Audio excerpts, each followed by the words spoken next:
ඔයා දන්නවද හැමදාම සිගරෙට් එකක් බිව්වොත් ඔයාගේ ඇඟ ඇතුලේ ඇත්තටම වෙන්නේ මොකක්ද කියලා නිකොටින් කෙලින්ම මොලේට ගිහින් ඩෝපමයින් රිලීස් කරනවා ඒත් එක්කම ඔයාගේ ලීනාල හීනි වෙලා හදවතේ ගැස්මයි ලී පීඩනයයි එක පාරටම වැඩි වෙනවා සිගරෙට් දුමේ තියෙන කාබන් මොනොක්සයිඩ් නිසා ලීවල තියෙන ඔක්සිජන් මට්ටම භයානක විදිහට වැටෙනවා මේ නිසා ඔයාගේ හදවතටයි මොලේටයි වැඩ කරන්න ඕන කරන ඔක්සිජන් ලැබෙන්නේ නැහැ පෙනහළු වල තියෙන සිලියා කියන පිරිසිදු කරන කෙඳි ටික විනාශ වෙන්න ගන්නවා කළු පාට තාර පෙනහළු ඇතුලේ තැම්පත් වෙලා පිරිසිදු කිරීමේ පද්ධතිය සම්පූර්ණයෙන්ම නවත්තනවා. පෙනහළු වල තියෙන වාතකෝෂ විනාශ වෙලා හුස්ම ගන්න තියෙන ධාරිතාවය අඩු වෙනවා.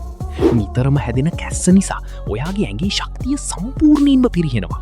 අවුරුදු කිහිපයකට පස්සේ ලීනාල ඇතුලේ මීදිය තැම්පත් වෙලා හાર્ට් ඇටැක් එකක් ඉන්න තියෙන ඉඩ 70%කින් විතර වැඩි වෙනවා. ඒ වගේම ඔයාගේ හැම රැලි වැටිලා වයසට වඩා ගොඩක් නාකි පිනුමක් ලැබෙනවා. අවසානයේදී ශරීරයේ සෛල විකෘති වෙලා පෙනහළු පිළිකා ඇති වෙන්න ගන්නවා.